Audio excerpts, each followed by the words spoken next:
to Real Talk with Miss Brenda. Yes, I'm Miss Brenda, and today I have a very special guest with me.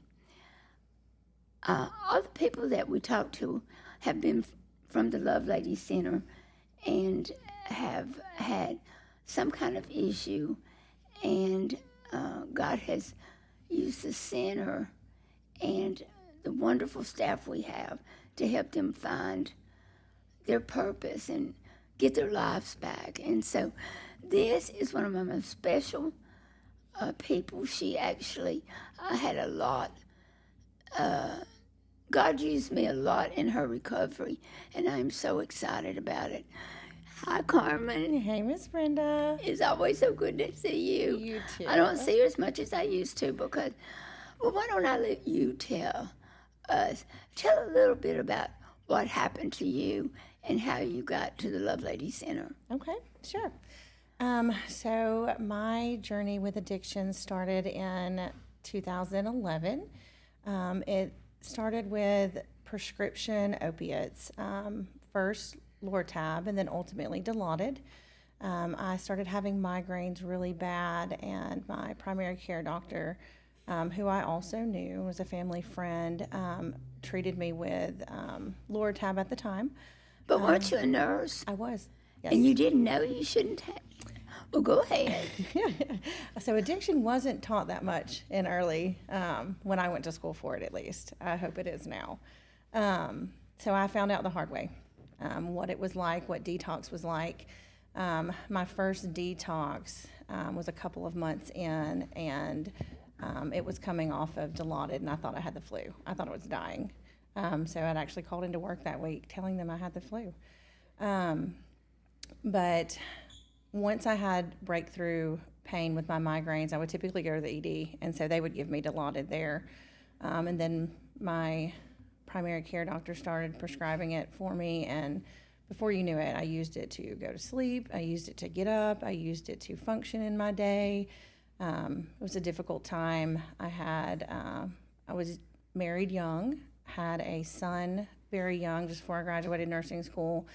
And my husband at the time was actually in the midst of addiction, even though I did not know what that was. I would find him passed out on the front porch. Honestly, I would just go through the nursing things, check his blood sugar, do all of this. He actually had a massive car accident with our little one in the car. And it took me a long time before I realized where he was. And in realizing where he was, I realized where I was. But that didn't change anything. By that time, I was hooked on opiates. I mean, you were really hooked. Mm-hmm. Oh, Dilaudid is kind of hard to get. But what would you do? You would just take a pill? Mm-hmm. So initially, I would just take it by mouth. I did wind up diverting from the hospice company I was working for on a patient. I was supposed to discard their leftover meds, and then I actually brought it home. That's when the IV use started. And so at the time, I injected what was in total a 3,000 milligram bag of Dilaudid, parsed out over a month, almost every night, between my husband and I both. Oh, my goodness. Yes. Of course, being nervous, Nellie, I would have been afraid I would have OD right there. Okay, so you're hooked on Dilaudid. Mm-hmm. Opiates, I mean, full steam ahead. Now you're shooting them Yep. intravenously, Mm-hmm. and still working as a nurse. Initially, so about that time, my employer, I think they had some concerns, and so Imagine. I think I might have a few concerns too. They sent me for a drug test, and so that was at the very end of my stint of having the flu. So nothing actually popped up, but they had enough concern. You had ongoing flu. Yes, it just never ended. Yes, never ending flu unless you happen I to had have it. Dilaudid that day. Yep. But at that point, they did let me go. And I never held a job in nursing after that. I got a couple of interviews, even made it to some orientations, but after that, I just never worked again, which spiraled Did you me. lose your license? Ultimately, I did. In 2013, the Board of Nursing actually came to St. Clair County Jail and revoked my license in person.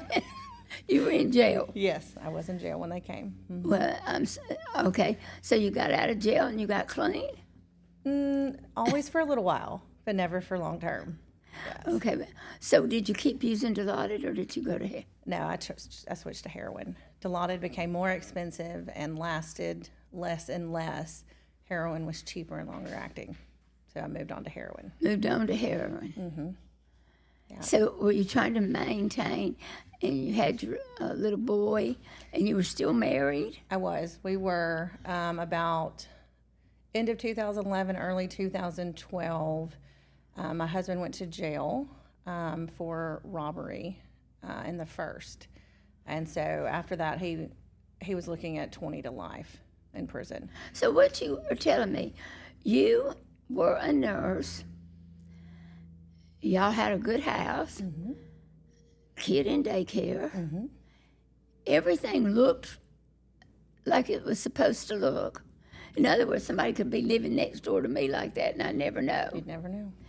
And so you just living a normal life, and you were absolutely bona fide just hooked on heroin. Yes. Yes. I cannot even, well, we're going to go on and we're going to listen, but I look and I know you intimately now, and I have a difficult time even knowing all this is true. I still can't see it. So go on.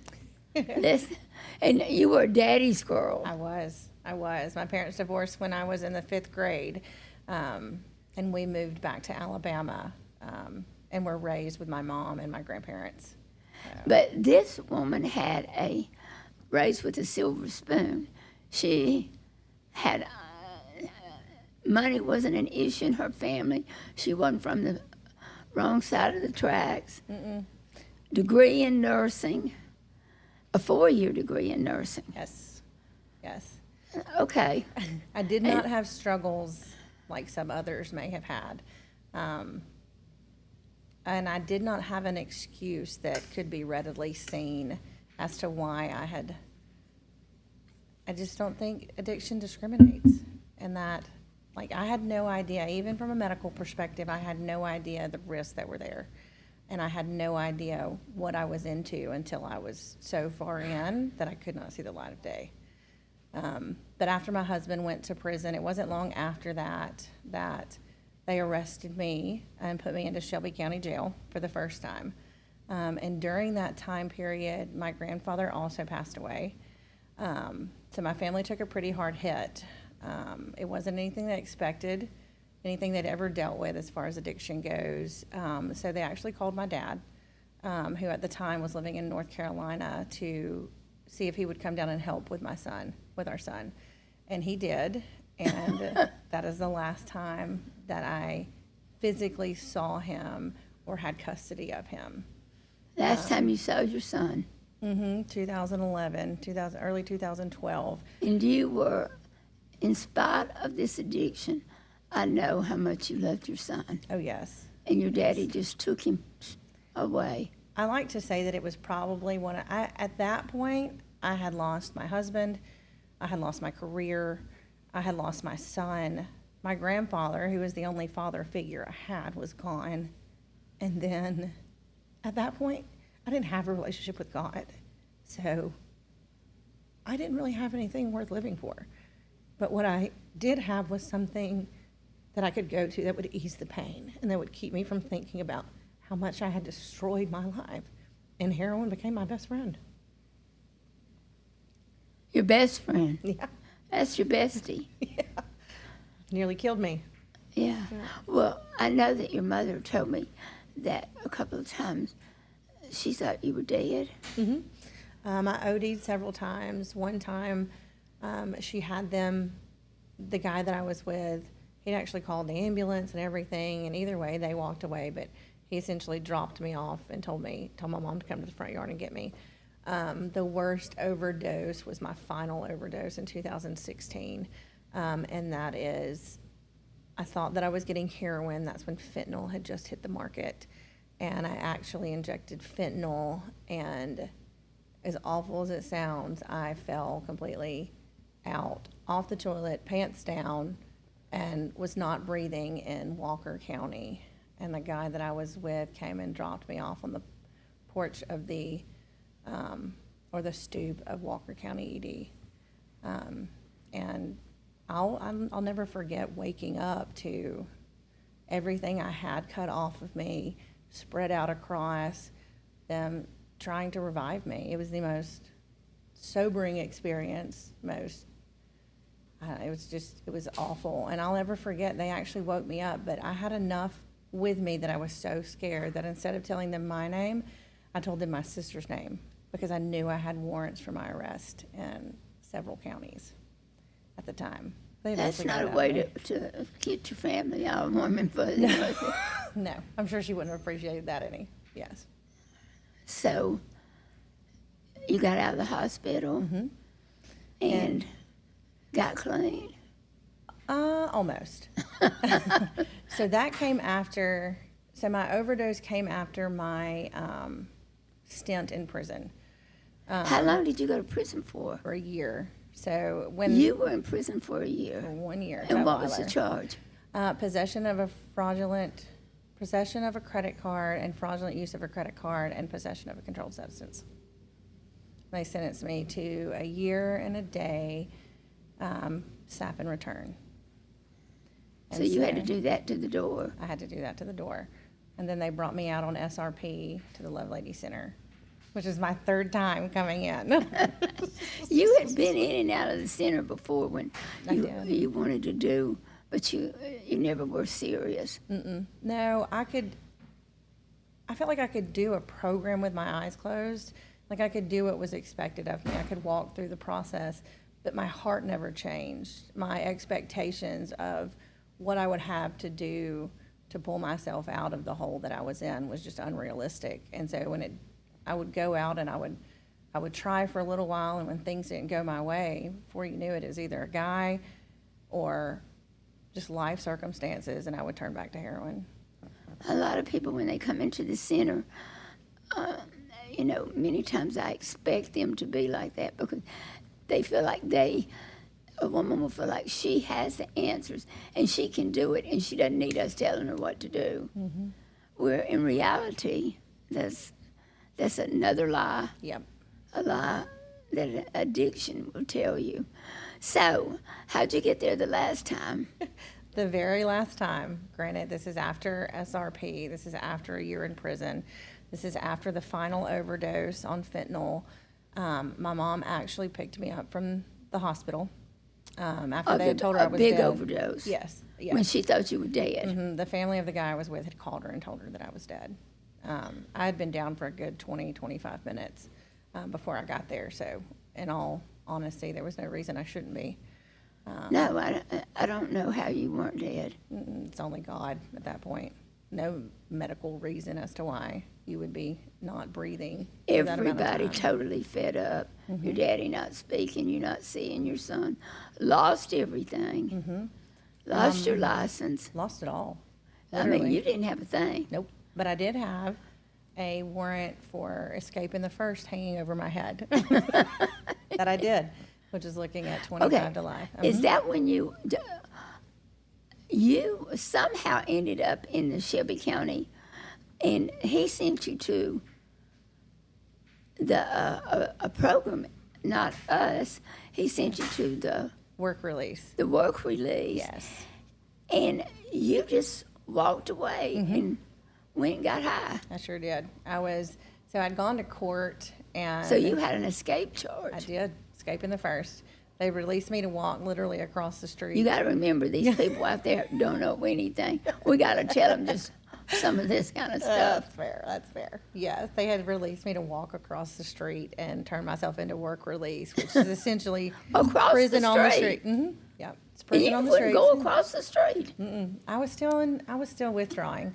I was maybe 4 days out, and I left out of there and never turned back, and it didn't take them but a little while. Did you have a car waiting on you? No. So oddly enough, there was this guy who had also been released, and he was walking down the street. So I very carefully ran behind him or beside him, hoping that if anyone had a ride, it would be him. And it was. His mom came and picked both of us up. What did he say? Oh, Mom, I got somebody else. She seemed to just be riding along with the plan. Yep. And they dropped us off at my grandmother's house, where I quickly picked up my car. Luckily, that time it hadn't been impounded. And from there, I actually went back to his house, and he is also an addict. Is that the one you ended up without? No. That was a different one. Men were not positive in this scenarios. No, but he was instrumental in me getting my car, getting my first, set of drugs and out of withdrawal.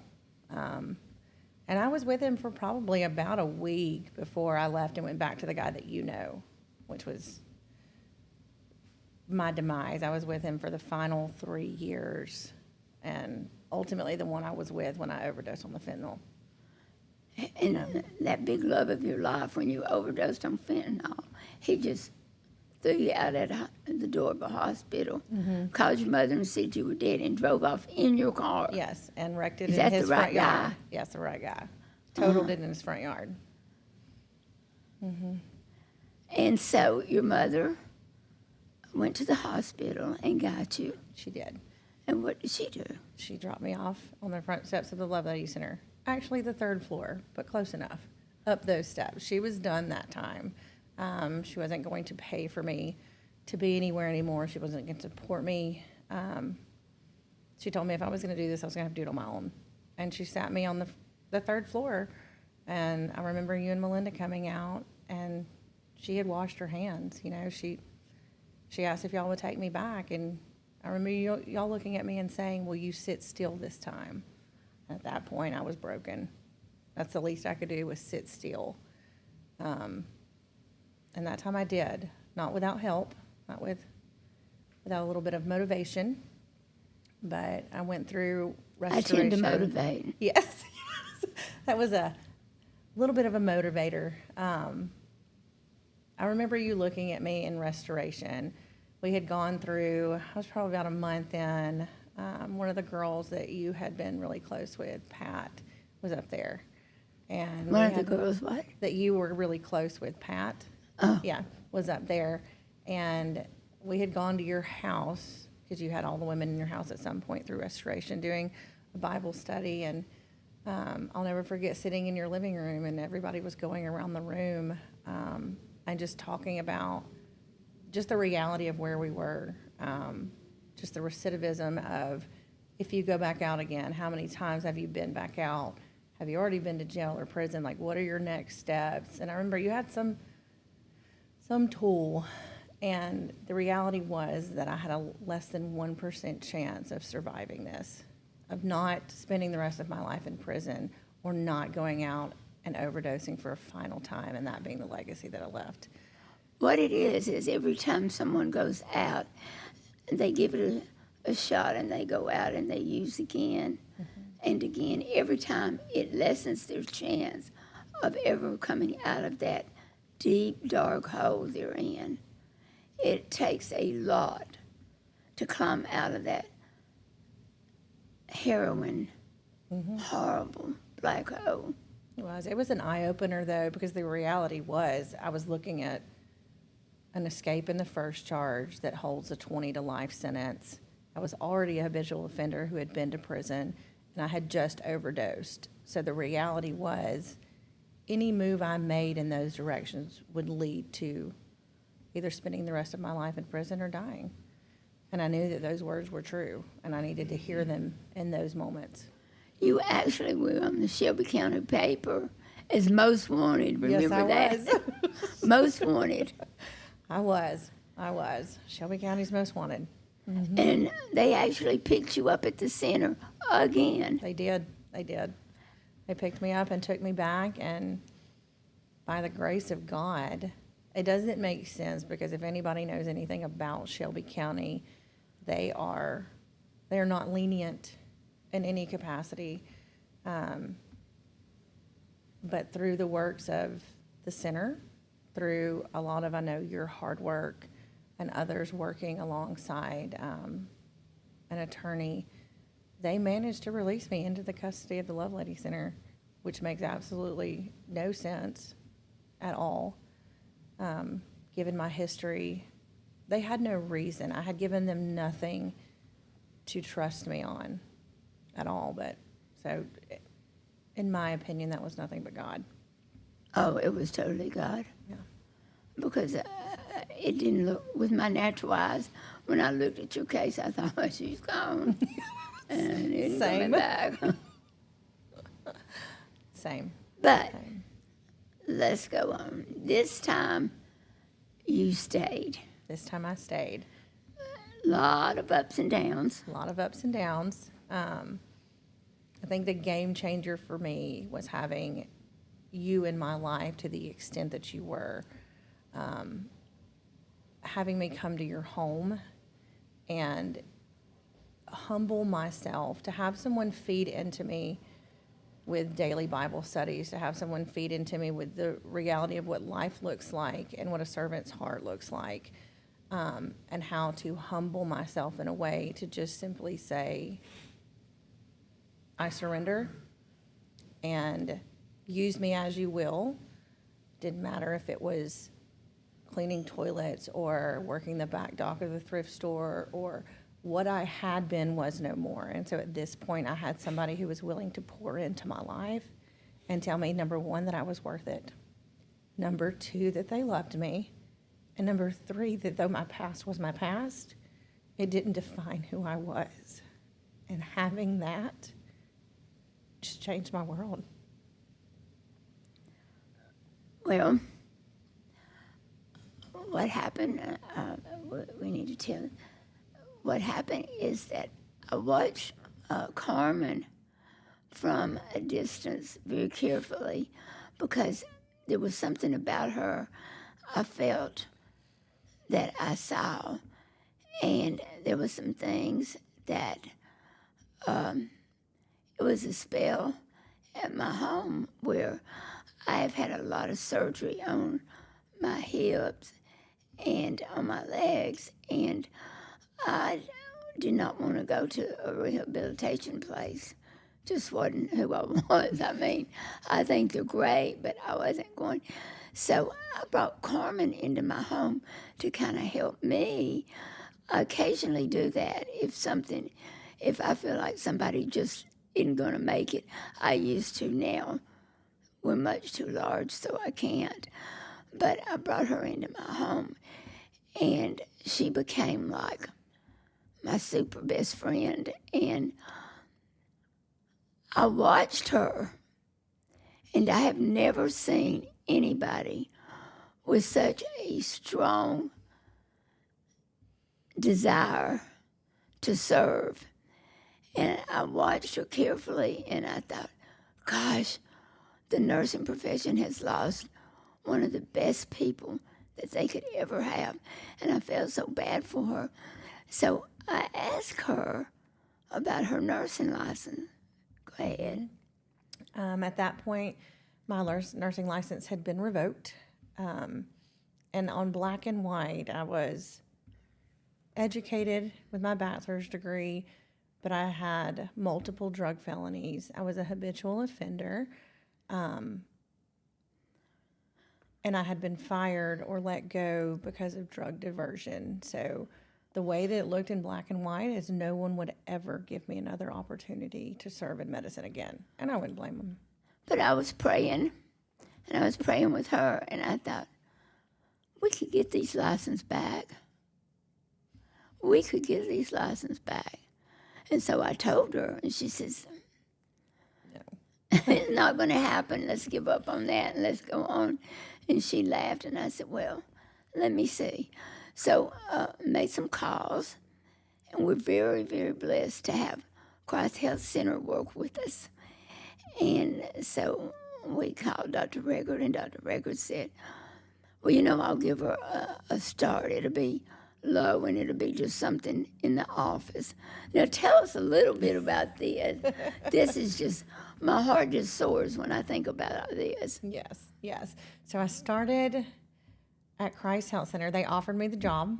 and I could not have been more excited. Now, it was entry level as a medical assistant, and I started there, what is now 6 years ago. I worked my way up through medical assistant to the lead medical assistant to the clinic lead to the clinical manager.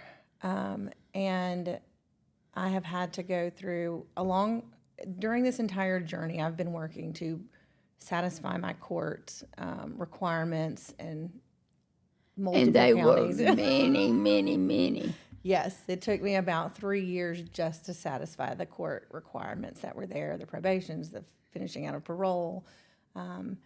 And then I've spent probably another 2 years just trying to pay off the fines.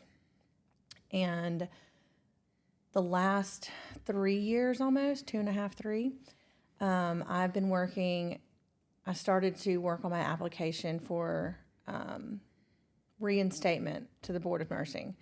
And so I've spent the final 3 years going in and out of what they require Bradford, that you attend there, that you have multiple evaluations from psychologists, neuropsychologists, multiple meeting requirements, so on and so forth. And so finally, as of May of this year, they have reinstated my license as a nurse. And so now I am the nurse manager over at Christ Health Center. Isn't that wonderful? Yes. And Christ Health has been with you the whole time. They have. They have supported me 100%. Now, let's talk about really the most important thing that has happened to you, and that is your walk with God. Yes. Yes. Because you came in. I came in knowing of God, but not having a relationship with Him. Maybe a couple Bible studies when I was little, vacation Bible school, something like that. But I will never forget standing in, and I remember who was behind me. I don't remember who was preaching, but I remember them, just a call to the altar. And I remember at that moment, just something changed in my heart. I think it was just a willingness to surrender. And at that point, I surrendered my life. I had no idea what a walk would look like. I had no idea what it meant. But every moment since then, there was a point in time in my life where I said, in trying to hear God's voice over Carmen's voice, it was pretty much whatever Carmen said, you probably didn't need to do. And so I'd go with whatever other voice was there. And I had surrounded myself with ladies from the center still.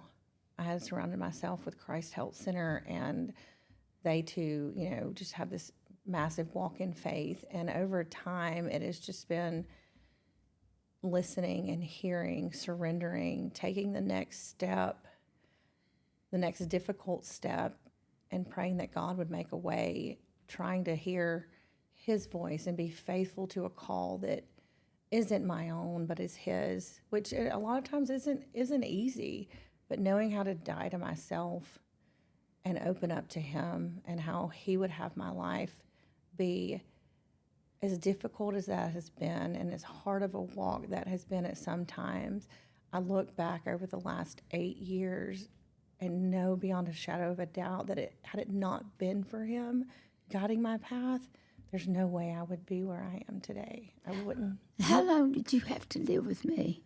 Almost 2 years. Almost 2 years. 2 years? Mm-hmm. Yeah.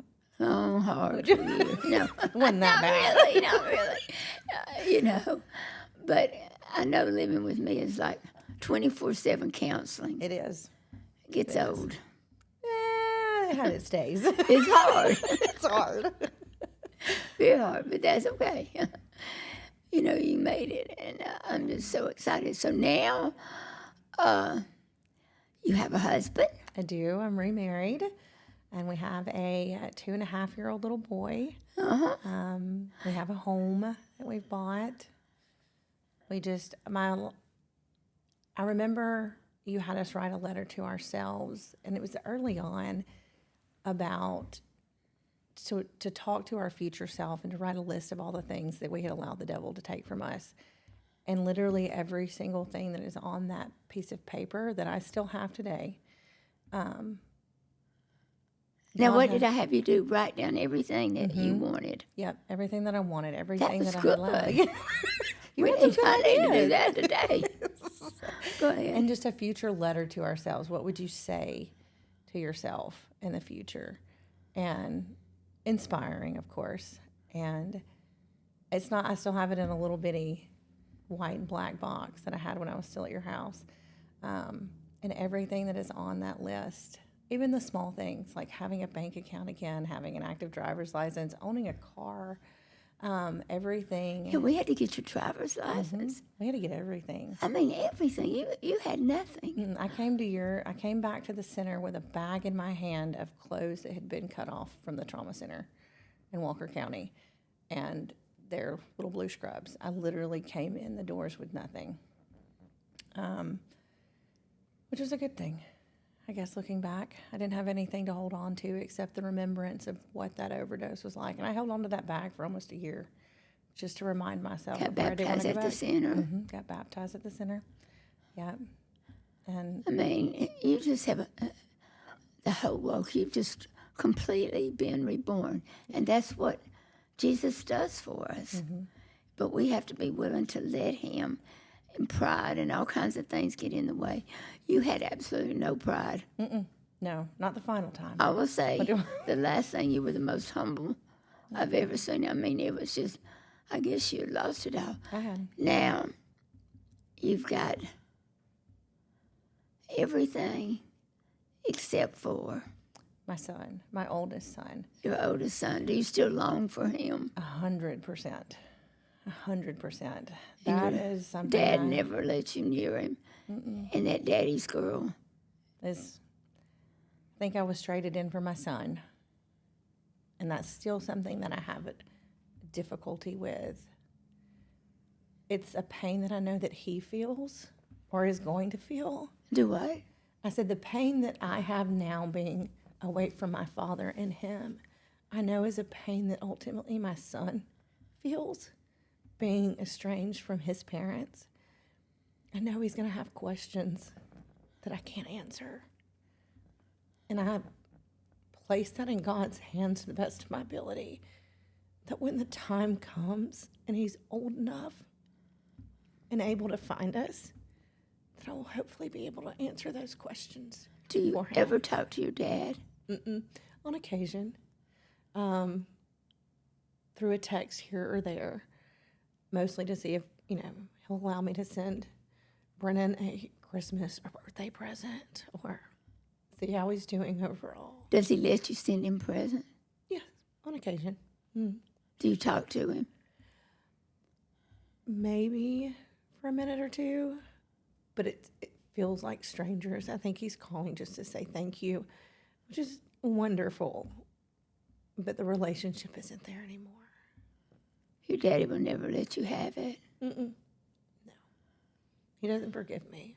Does your daddy know that you got your license and all back? I haven't told him that part yet. Well, maybe we'll send him this. There you go. That's You a know, good start. I still pray for you to have a restored relationship because that was on that sheet too. Yeah, that's the only thing. That's the only thing that hasn't happened.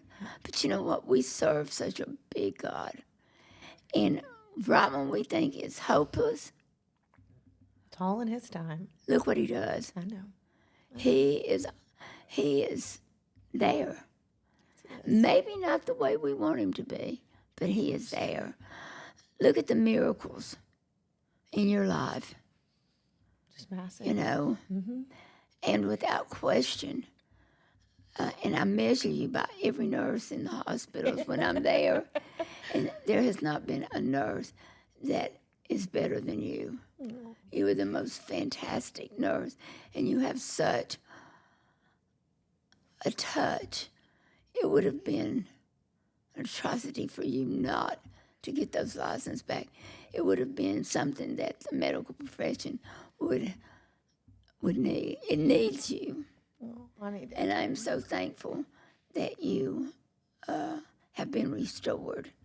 As am I. And we're going to pray that your son, one day he's going to say, I've got to know my mom. They will. And as long as he knows where you are, does your dad just not come to Birmingham? No. He has no ties to Birmingham any longer. Yeah. They're in Philadelphia now. Do what? They're in Philadelphia now. So it's a little bit of a drive away. If he would allow me to come, though, I would be there in an instant. He's never allowed you to go. Well, so the daddy's girl's been switched for the daddy's girl's son. Yes. And we'll just have to deal with it for the time being. We will. I'm so glad you came. Me too. I love you so much, and I am so proud. That sounds like, but I am so, how about excited to know you and to see where your life is now. It is so awesome. It is. And I'm so glad that the center was there when you needed us. I am too. And I am so glad that I was there because I promise you I got as much out of this relationship as you did. It's hard to believe. And I love you a great deal. I Thank love you. Too. Thank you. Well, that's Carmen.